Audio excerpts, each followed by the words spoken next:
Magandang buhay!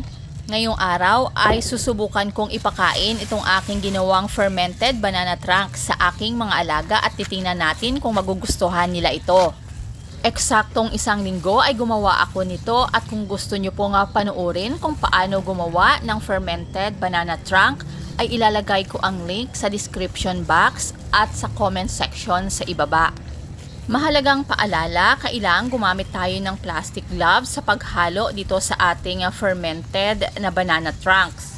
Sa ganitong paraan ay maiiwasan natin na makontaminate ito. Huwag din tayong gumamit ng aluminum na sandok. Pwedeng gamitin ay ang plastic o ang gawa sa kahoy. Ang aluminum kasi ay pwedeng magkaroon ng chemical reaction at pwedeng mag-iwan ng residue dito sa ating pakain. Ang fermentation ay lumilikha ng mga asido at ang aluminum naman ay madaling nagre-react sa mga asidong ito. Ang reaksyon na ito ay nasisira ang metal kung kaya naman ay pwedeng maihalo ito sa ating mga fermented food na siya namang dahilan ng panganib sa kalusugan ng ating mga alaga. Bago natin ipakain sa ating mga alaga ito ay siguraduhin muna natin na maayos ito. Paano nga ba natin malalaman? Una, kapag binuksan natin ito ay wala tayong nakikitang amag. Pangalawa, wala dapat itong amoy na nabubulok. Dapat ang naaamoy natin dito ay maasim. Ang maasim na amoy ng mga fermented food ay dahil sa proseso ng lactic acid fermentation, kung saan ang mga mikrobyo gaya ng bacteria o yeast ay kinakain ang natural na asukal sa pagkain at ginagawa itong lactic acid. Alam nyo ba na ang fermented banana trunks ay napakaraming nutrients na kailangan ng ating mga alaga? At ang pinakamahalaga nga sa fermentation ay lumilikha ito ng mga beneficial microbes tulad ng lactobacilli na nagpapabuti ng gut health. Nagkakaroon ng mas mataas na good bacteria sa tiyan. Gumaganda din ang absorption ng mga nutrients.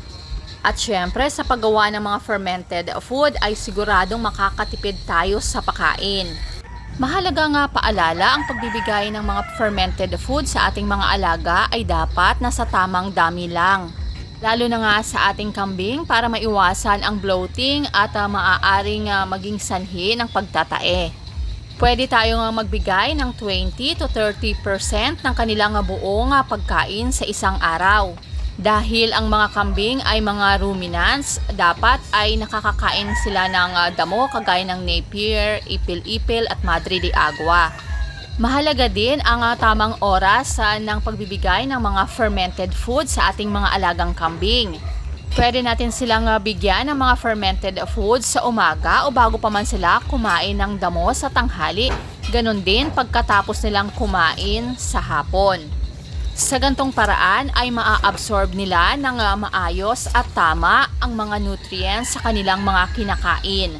Kitang-kita nga na gustong-gusto nitong aking alagang kambing ang fermented banana trunks. At sa susunod kong video ay susubukan ko naman ito sa aking mga alagang manok. Hanggang dito na lang po. Kung nagustuhan nyo ang aking video ay pakiclick ang like, ganun din po ang subscribe at notification bell button para updated kayo sa akin pang mga susunod na videos. Maraming salamat, keep safe and God bless!